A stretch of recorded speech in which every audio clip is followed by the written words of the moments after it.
Hello दोस्तों, मेरा नाम उपदेश राजपूत है और मैं जेई का एस्पिरेंट हूँ। और मैं आज आपको वो डिफाइनाइट इंटीग्रेशन का जो एक इम्पॉर्टेंट टॉपिक होता है, इनइक्वलिटीज से रिलेटेड प्रॉब्लम कैसे सॉल्व करनी है, उसकी अप्रोच क्या है, वो बताने वाला हूँ। उससे पहले कुछ बात बता देना चाहता हूँ। ये जो टॉपिक होता है ये मेंस के हिसाब से भी इम्पॉर्टेंट है, परंतु इस पर एडवांस में क्वेश्चन ज़्यादा आते हैं। क्योंकि रीज़न ये है, इस पर काफ़ी अच्छे लेवल तक क्वेश्चन बनाए जा सकते हैं, जो आपको सोचने पर काफ़ी अच्छे दिमाग यूज़ करना पड़ सकता है उन क्वेश्चनों को करने के लिए। इसलिए इसमें एडवांस में क्वेश्चन थोड़े ज़्यादा पूछे जाते हैं। और ये टॉपिक देखो यार, झूठ नहीं बोलूँगा, ये टॉपिक रियलिटी में हार्ड है।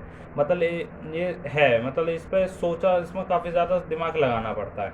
अब चलो देखो, इस टॉपिक स्टार्ट करते हैं। देखो, जैसे डिफाइनेट इंटीग्रेशन में इनइक्वलिटीज़ पे बात करते हैं। देखो, इस क्वेश्चन को हम पहचाने कैसे। सबसे पहली बात, क्वेश्चन में वो क्या कहते हैं, इंटीग्रेशन तो हो गई, तभी तो डिफाइनेट इंटीग्रेशन चैप्टर में से इंटीग्रेशन होगा। लेकिन जो ऑप्शन होंगे ना, वो या फिर किसी इंटरवल से बिलोंग कर रहे होंगे, या फिर ग्रेटर देन होंगे, या लेस देन होंगे। जहाँ पर भी इन तीनों में से कुछ चीज़ भी दिख जाए, समझ जाना कि इंटीग्रेशन है। और इनइक्वलिटी यानी कि डिफाइनाइट इंटीग्रेशन में इनइक्वलिटी से रिलेटेड प्रॉब्लम आई है। और दूसरी बात ये है, जो भी इंटीग्रेशन होता है ना अंदर, ये इनइक्वलिटी कब आती है? इनइक्वलिटी आती ही जब है जो अंदर वाला जो फंक्शन है वो डिफरेंशिएबली ना, इंटीग्रेबल ना हो, सॉरी, इंटीग्रेबल ही ना हो, यानी कि अंदर वाला फंक्शन इंटीग्रेबल भी नहीं होगा। ये पहचान होगी। अब इसे सॉल्व कैसे करते हैं? देखो, इस टाइप के क्वेश्चन को सॉल्व करने का दो तरीके होते हैं, या फिर नॉन फंक्शन या फिर रेक्टेंगल मेथड। या फिर नॉन फंक्शन या रेक्टेंगल मेथड, दोनों मेथड से किया जा सकता है। अब वो परिस्थिति अनुकूल आपको देखना पड़ेगा कि किस में कौन सी चीज़ ज़्यादा आसान है, नॉन फंक्शन से करना आसान पड़ेगा या फिर रेक्टेंगल मेथड से करना आसान पड़ेगा। यही आपको प्रैक्टिस सिखाएगी। अब देखो, जैसे एग्जाम्पल पे आते हैं। ऊपर ही वाला, जैसे ये वाला क्वेश्चन, ये एक क्वेश्चन दिया हुआ है। अब इसे कैसे करते हैं? मैं इसे नॉन फंक्शन से बता रहा हूँ क्योंकि ये उससे आसान पड़ेगा। देखो ज़रा, 1/, एक्स की पावर क्या कहते हैं, एक्स की पावर π/2 है। π/2 को हम क्या लिखते हैं, 3.14 डिवाइडेड बाई 2 1.5, ठीक है। और एक्स, मैंने कहा ये हमारा, ये जो फंक्शन दिया है ये तुम्हारा यार इंटीग्रेबल नहीं होता है। और ऑप्शन में भी लिमिट दिख रही है, पहचान हो चुकी है, यानी कि अब सॉल्व करना है। मैंने कहा देखो, इसके आसपास में एक ये वाला फंक्शन लिखा है, एक ये वाला फंक्शन है। अब देखो, ये ही फंक्शन क्यों है यार? देखो, ये तो प्रैक्टिस करनी पड़ेगी, इसमें आप कुछ नहीं कर सकते। देखो, इस वाले फंक्शन में अब देखो ये इनइक्वलिटी कैसे आती है। देखो, जो लिमिट है, एक्स की वैल्यू बिलोंग कर रही है 1 से लेके 0 के बीच में। और देखो, एक्स स्क्वायर, एक्स की बार 1.5 मान लो अप्रोक्स, और एक्स की वैल्यू 1। जब एक्स की वैल्यू 0 से 1 के बीच में होती है और उसका स्क्वायर करते हैं, वैल्यू और छोटी हो जाती है। जैसे ये देखो, 0 से 1 के बीच में 1/2 लिया मैंने, उसका अगर मैं स्क्वायर कर दूँ 1/4 आ जाएगा, जो कि पहली वैल्यू से भी छोटा है। यानी कि 1 + x² में ये वैल्यू छोटी आएगी, क्योंकि वैल्यू जो है एक्स की 0 से 1 के बीच में ये छोटी है, तो इसका रेसिप्रोकल बड़ा हो जाएगा। रेसिप्रोकल तो बड़ा ही होगा, मतलब 1/2 का रेसिप्रोकल 2 इससे तो बड़ा होता है। तो वही बात है, ये वैल्यू छोटी है, इसका रेसिप्रोकल बड़ा हो गया। ये वैल्यू थोड़ी इससे बड़ी आएगी, तो इसका रेसिप्रोकल थोड़ा सा इससे छोटा होगा। ये वैल्यू सबसे बड़ी होगी, जितनी नीचे बड़ी होगी उसका रेसिप्रोकल उससे उतना ज़्यादा छोटा हो जाएगा। अब ज़रा देखो, मैंने क्या, जो इनइक्वलिटीज़ थी, अब मैंने क्या मैंने क्या करा, उस पर इंटीग्रेशन का साइन लगा दिया, क्योंकि हमें इंटीग्रेट 0 से 1 के बीच में करना है।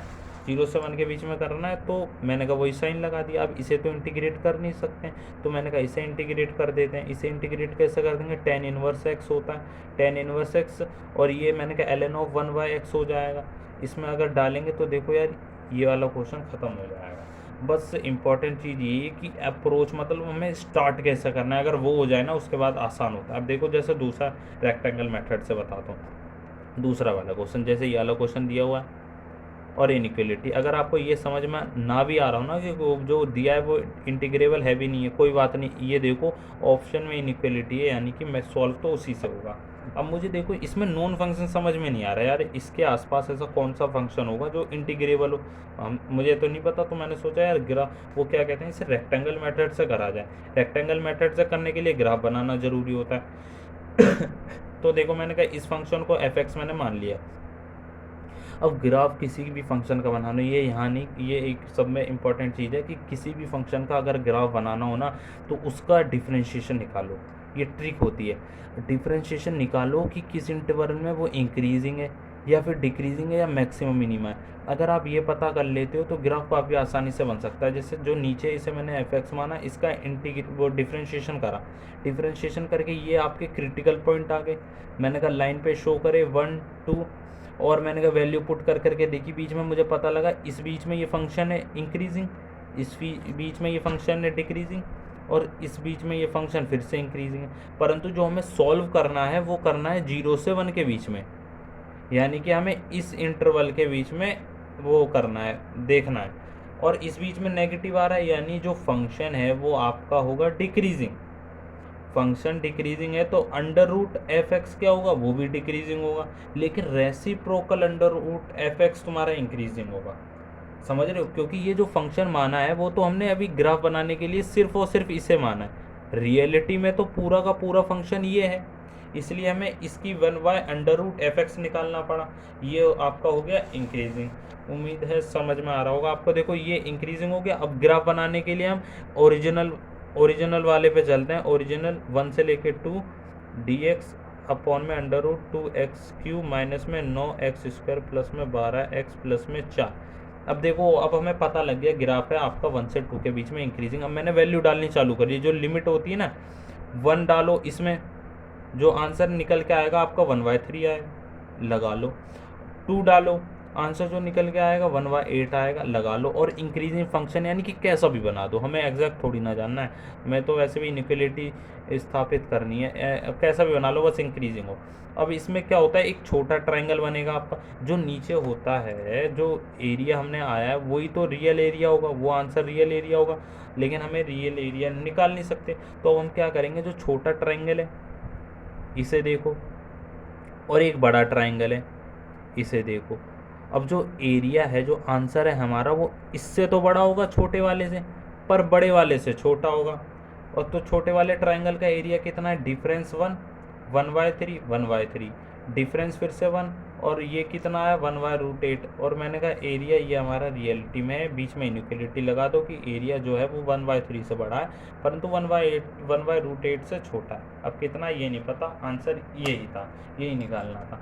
अब देखो एक चीज़ और बता देता हूँ कि ये जो टॉपिक है, जैसे मैंने पहले बताया कि ये थोड़ा सा हार्ड है, लेकिन इसमें एक अच्छी बात ये है कि आप क्वेश्चन तुरंत देख के पता कर सकते हो कि ये क्वेश्चन जो है वो इनइक्वालिटी से रिलेटेड है। अब वो आपको आता है नहीं आता है, अब वो आपको छोड़ना है करना है, इस पर टाइम वेस्ट नहीं होगा। एक बार आपको पता लग जाए कि इनइक्वालिटी से, तो वो डिपेंड करता है आपका ये टॉपिक हार्ड है या फिर आसान है। बस यही था, धन्यवाद।